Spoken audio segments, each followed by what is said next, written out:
ito. Yan ang itsura niya, guys. Mukhang masarap ano.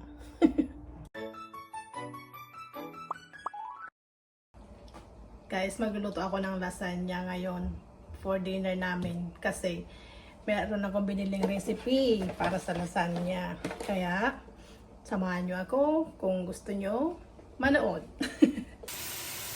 So, ipapa-brown lang natin itong ground beef, guys. Tapos, igigisa natin yung bawang sibuyas dyan sa meat.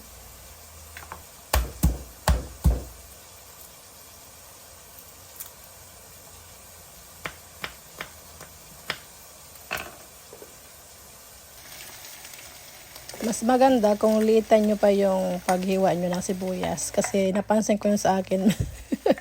Medyo malalaki pa pala siya. Pero sa bagay, madudurog naman yun dyan.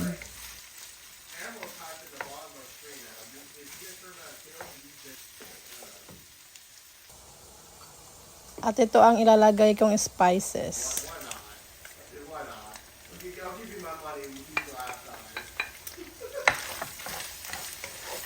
Yung spices, guys, ano yon? Dry basil, tapos paprika, ground black pepper, konting cayenne pepper, at Italian seasoning.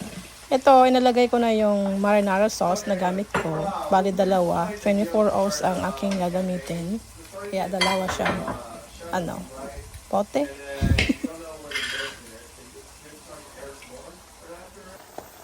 Mag-add kayo ng 1 cup na water. Ako nilagay ko na yung water dyan sa loob ng glass kasi para makuha yung ibang sauce. Ito, ihalo lang tapos pakuluin natin at maglalagay ako ng konting asin. Tapos titikman natin kung okay na yung lasa niya. At mag-a-add din ako dito, guys, ng konting sugar para sa acidic ba yung tawag doon? Hindi masyado maasim. Para balanse ang lasa.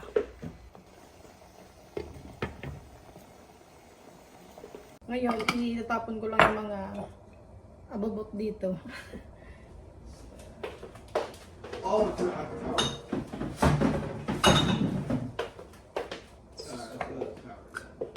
Yeah, I think it might be right. Maybe that's how you do it for all of them, actually.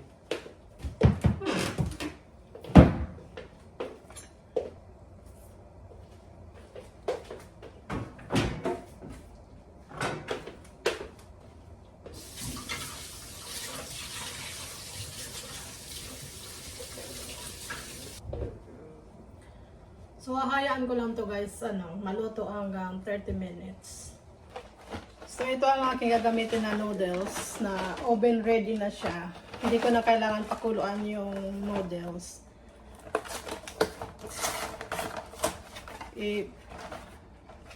So, ganito yung itsura. Oven ready na siya, guys. Hindi ko na siya pakuluan kasi pwede na siyang hindi pakuluan kasi oven ready. So, mamaya, ipapakita ko sa inyo kung paano ko hilera. Tawag ba yun? Hilera yung itong noodles, tapos kasama yung meat. Makikita nyo mamaya.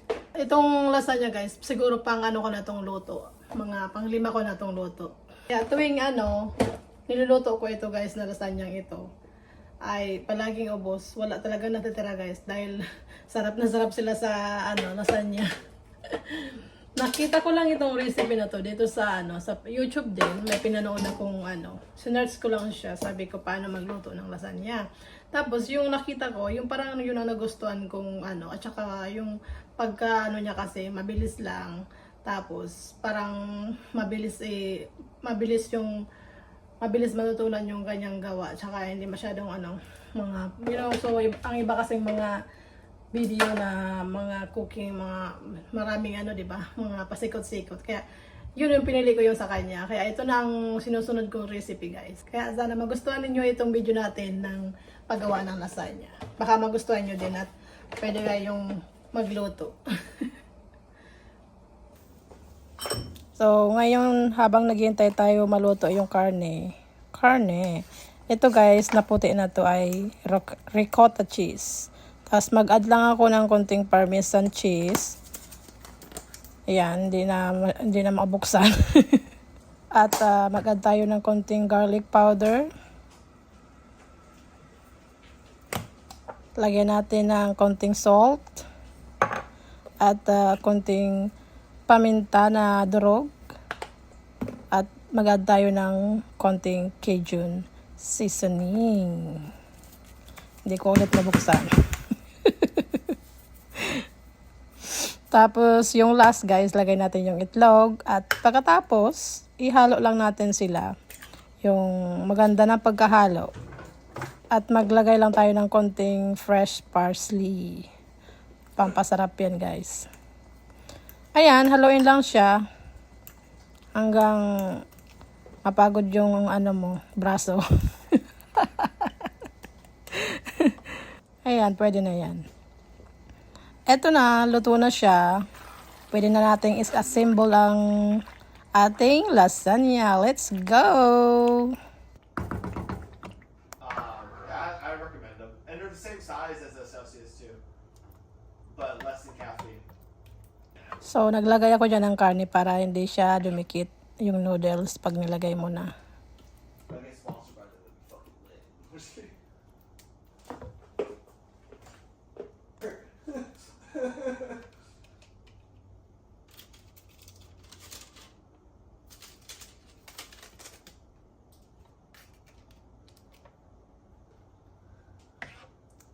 He got me by saying it was the wrong door. I couldn't remember where it was. There's a little crack in it. Pasensya na kayo sa background ko. May maingay. Itong kasama ko guys, nag-games.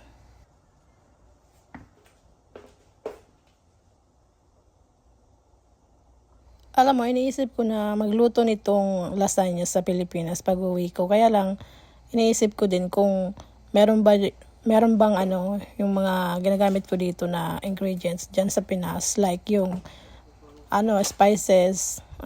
Yung nakita nyo kanina guys. Di ko alam kung meron.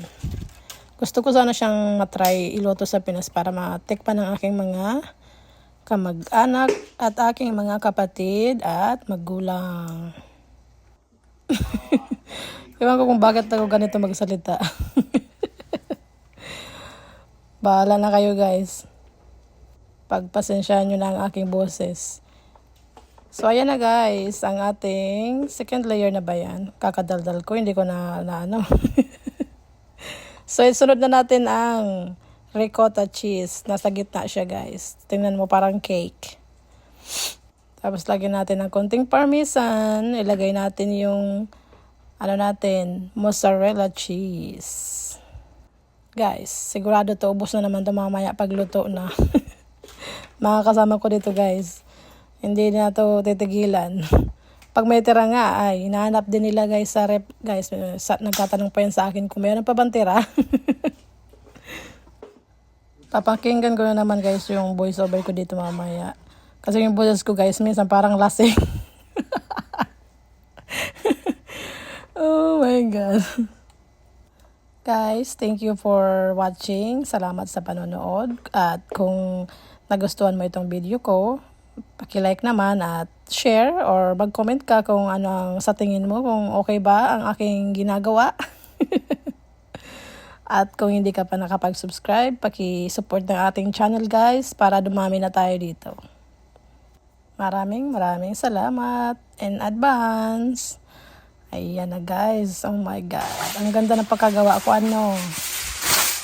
Ilagay na natin itong foil.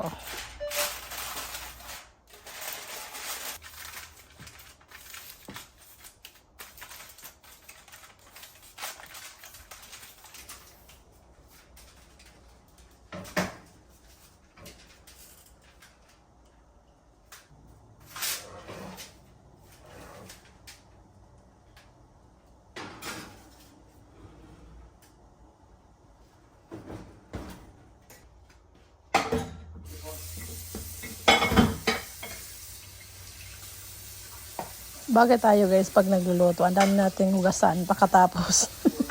Pero pag mga lalaki yung nagluluto guys, kunti lang yung nila, ang mga hugasan nila. Relate ba kayo? Meron din naman akong ano dito guys, dishwasher. Kaya lang, minsan ko lang siyang gamitin kasi parang parang feeling ko, mas maganda yung nagugas ka sa kamay ang gamit. Tsaka parang feeling ko din na makakatipid siya ng kuryente at saka tubig. Pagkatapos niyan guys, maghuhugas na ako. Ang dami kong hugasan. Nagamit ko na pala yung ating cutting board na bago. Ang ganda niya kasi maganda siya patungan, makinis. Maganda pag magka-cut ka dito kasi napakakinis niya. Hindi ko pala nalagay yung timer ng aking niluluto.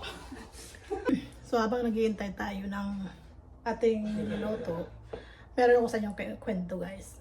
Kasi doon sa school ng anak ko, nung isang araw, kinausap ko yung principal doon kasi nagsumbong sa akin yung anak ko na mayroon daw sa kanyang yung parang nagsasakal yata guys yung hindi ko naman nakita yun. So tinanong ko siya, ano ba yun? Naglaro lang ba kayo or ano ba yung bakit ka sinakal? Tapos sabi niya, hindi niya daw alam. Tapos parang kinabahan ako kaya kasi parang na-imagine ko paano na kung hindi makahinga overreacting agad, di ba? Siyempre nanay tayo eh. Kaya sabi ko, i-explain mo nga sa akin kung paano ganyan, ganyan. Tapos pinakita niya naman sa akin. Tapos yung bang nilagay, yung parang ginanon guys, parang pag yata. Tapos sabi ko, ano ba yung naglalaro kayo? Sabi niya, hindi naman daw. Tapos sabi ko, anong ginawa mo? Tapos sabi niya, daw siya, nilabanan niya daw nilabanan niya daw guys kasi ginanon niya, sinusuntok niya din daw yung yung mukha ng yung student. Bata, yung student pa naman, grade 3 daw guys. Tapos, natakot ako. Tapos, sabang nagkwento siya, parang nadurog yung puso ko. Sabi ko sa kanya, nagsumbong ka ba sa teacher mo? Sabi niya, hindi man daw kasi hindi na daw siya nagsumbong dahil I took care of it na daw. Sabi niya ganun sa English. Sabi ko, oh my God. Tapos sabi ko, dapat sinabi mo sa sa teacher mo or kung sino yung mga adult doon na nakita mo, dapat nagsumbong ka. Tapos sabi niya, yung classmate niya daw na first grade din, tinulungan daw siya, yun daw nagtanggal ng kamay ng bata sa leg niya. My God guys, takot ako. Kaya nung hinatid ko siya sa school, hindi ko talaga pinalampas. Pumunta ako doon sa principal kasi yung principal dito nasa sa gate palagi, nagbabantay siya ng pagpapasok na yung mga student sa umaga. Tapos nakita ko guys. Tapos nung kinakausap ko yung principal, parang maiyak ako ba? Tapos yun, sinabihan niya ako ng principal na tatawagan niya daw ako pag nakausap niya na yung yung student nga. Kasi hindi niya naman kasi guys alam kung sino yun kasi hindi niya namukaan daw. Tsaka hindi niya na makaklase kasi third grader daw yun eh. Kaya sabi ko, buti na lang nagsumbong sa akin kasi kung hindi. Pero ayun ang ko guys, ng anak ko na magsabi ako sa teacher or sa principal kasi akala niya siguro papagalitan siya. Kaya sinabi ko na lang din doon sa principal na wag nang sabihan yung anak ko kasi baka matakot pa. So hindi ako natawagan ng principal kasi siguro busy siya. Kaya ngayong araw, pag hatid ko sa anak ko, nakita niya ako. Kinausap niya ako na kinausap niya na daw yung teacher. Tapos pinababantay-bantayan din daw nila yung anak ko nga. Tapos tinanong ako kung kumusta na daw yung anak ko, kung okay na daw ngayon, wala na daw mga sabi ko, yeah, okay na, sabi ko siya. Kaya ako guys, pagdating sa anak guys, kahit hindi ako pala away guys, makapaaway siguro ako. Napaka-importante sa atin yung mga anak natin, kaya lahat gawin natin para sa safety nila, di ba? So tingnan na natin guys, kasi parang malapit na siya mag 1 hour. Binake ko siya ng 1 hour, kaya tingnan natin ang resulta.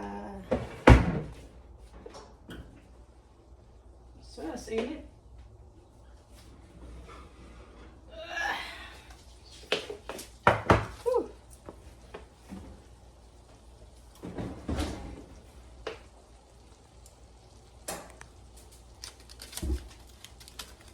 Init guys. Ay. Ah, dumikit. Where else are you gonna?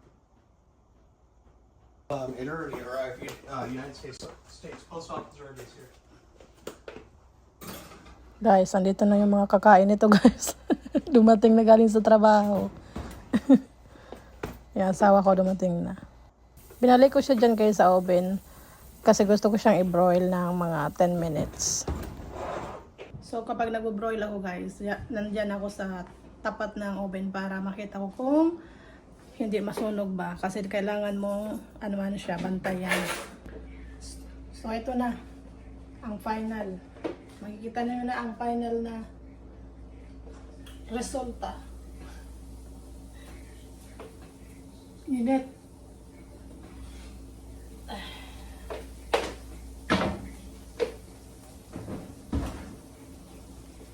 So, ayan ang final resulta ng aking lasagna, guys. Looks good. Ganda. Naririnig niyo ba yan? Na nagano pa siya. Ano tawag dyan? Yung kumukulo-kulo pa, guys. Ang gagawin ko, gagantuin ko siya, guys, para mamaya hindi siya mag-iwa-hiwalay kapag kukuha ka. Yan.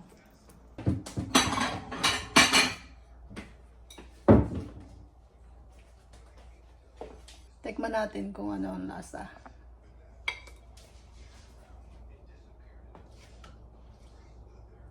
So ito. Yan ang itsura niya, guys. Mukhang masarap ano. Tikman natin.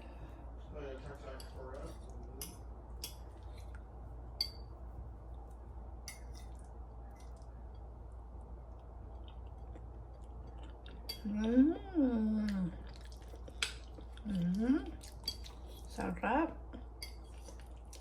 Ayan guys. Lambot pa ng noodles niya. Ah. Init.